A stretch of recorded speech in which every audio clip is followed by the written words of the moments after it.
জীবন কৃষ্ণ সাহা কাদা মেখে পালাতে গিয়েছিলেন, কিন্তু পালানো হয়নি। কাদা টাদা মেখে তারপরে শেষমেশ ইডির হেফাজতে, এবং ইডি তাকে একের পর এক প্রশ্ন করছে আর তিনি একের পর এক অস্বীকার করে যাচ্ছেন যাবতীয় অভিযোগ। যেমন তার অ্যাকাউন্ট থেকে টাকা গিয়েছে এক চাকরি প্রার্থীর অ্যাকাউন্টে 5 লক্ষ টাকা। টাকা ফেরত দিয়েছেন আপনি? জীবন কৃষ্ণ বলছেন না, টাকা ফেরত দেয়নি, ওটা জমি বিক্রির টাকা। তাহলে জমির টাকা, তাহলে সেই জমির নথি দেখান না, সেটাও দেখাতে পারছেন না। একের পর এক প্রশ্নের মুখে অস্বীকার করে যাচ্ছেন, যাবতীয় অভিযোগ অস্বীকার করে যাচ্ছেন জীবন কৃষ্ণ। আমার সঙ্গে অমিত রয়েছে। অমিত, এই জমির নথি দেখানোর কথা যখন আসছে তখন জমির নথি দেখাতে পারছেন না, অথচ তার সঙ্গে অন্য অ্যাকাউন্টে, তার অ্যাকাউন্টের সঙ্গে অন্য অ্যাকাউন্টের লেনদেন হচ্ছে, ট্রানজাকশন হচ্ছে, কি কি নথি উঠে আসছে? তবে ইডি আধিকারিকরা প্রথম থেকেই বলছেন যে এই জীবন কৃষ্ণ সাহাকে তদন্তে সহযোগিতা করছেন না, বা বিভিন্ন যখন তাকে জেরা করা হচ্ছে তিনি এড়িয়ে যাচ্ছেন বা অস্বীকার করছেন। সেক্ষেত্রে 2019 সালের একটি ব্যাংক ট্রানজাকশন তার সামনে রাখা হয়। সেখানে দেখা যাচ্ছে জীবন কৃষ্ণ সাহার অ্যাকাউন্ট থেকে একটি বেসরকারি ব্যাংকের অ্যাকাউন্টে ব্যক্তিরা দিয়েছে। ওই ব্যক্তি চাকরি প্রার্থী। কেন 5 লক্ষ টাকা জীবন কৃষ্ণ সাহার অ্যাকাউন্ট থেকে ওই ব্যক্তির অ্যাকাউন্টে গেল? ওই টাকা তিনি ফেরত দিয়েছিলেন চাকরি দিতে পারেননি বলে, কিন্তু এখন তিনি অস্বীকার করছেন। তিনি ইডি কর্তাদের বলছেন তিনি জমি কেনার জন্য ওই টাকা দিয়েছিলেন। তাহলে জমির নথি কোথায়? তাহলে জমি যদি কেনা হয়ে থাকে জমির দলিল কোথায় বা ডিড কোথায়? চুক্তি হবে সেই কাগজ কোথায়? সরকারি নথি কোথায়? কিছুই দেখাতে পারছেন না। তোমায় জানিয়ে রাখবো, ওই চাকরি প্রার্থী 12 লক্ষ টাকা দিয়েছিলেন জীবন কৃষ্ণ সাহাকে, জীবন কৃষ্ণ সাহার অ্যাকাউন্টে।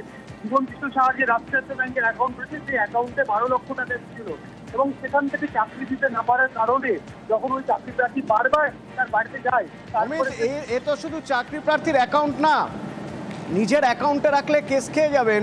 তাই জীবন কৃষ্ণ এমন এমন মানুষের অ্যাকাউন্টে রেখেছেন যাদের অ্যাকাউন্টে সত্যি হতো এত টাকা থাকার কথা না, যেমন তার ড্রাইভার, তাই তো? একেবারে, কারণ এবার ইডি আধিকারিকদের নজরে রয়েছে জীবন কৃষ্ণ সাহার যিনি গাড়ির চালক তিনিও, কারণ তার অ্যাকাউন্টেও টাকার লেনদেন হয়েছে, তথ্য প্রমাণ হাতে এসছে।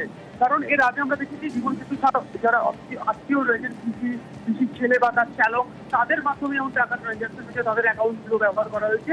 এবার যে তথ্য উঠে আসছে গাড়ির চালক, জীবন কৃষ্ণ সাহার গাড়ির চালক, তার অ্যাকাউন্টেও টাকা দিয়েছে। নগদে যে টাকাগুলো দিতেন জীবন কৃষ্ণ সাহা, সেই টাকা পাঠিয়ে দেওয়া হতো গাড়ির চালকের অ্যাকাউন্টে। তারপর গাড়ির চালকের অ্যাকাউন্টে সেই টাকা রাখার পর সেই টাকা আবার তুলে আবার বিভিন্ন টাকা লগ্নি হয়েছে, তথ্য কিন্তু উঠে এসেছে আধিকারিকদের হাতে।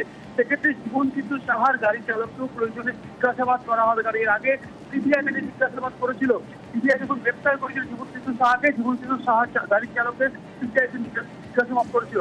যেহেতু মানি ট্রানজাকশন বা আর্থিক লেনদেন, সেক্ষেত্রে জীবন কৃষ্ণ সাহার গাড়ির চালক যিনি তার অ্যাকাউন্টে আর্থিক লেনদেন হয়েছে বা তার অ্যাকাউন্টে টাকা দিয়েছেন, সেই সমস্ত টাকা কোথায় গেল তারও কিন্তু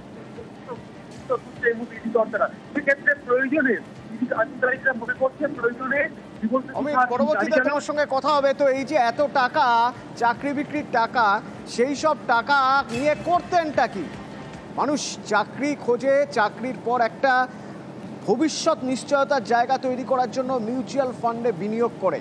আর জীবন কৃষ্ণ সাহা এই চাকরি চুরির টাকা মিউচুয়াল ফান্ডে রাখতেন নিজের ভবিষ্যৎ সুরক্ষিত করার জন্য।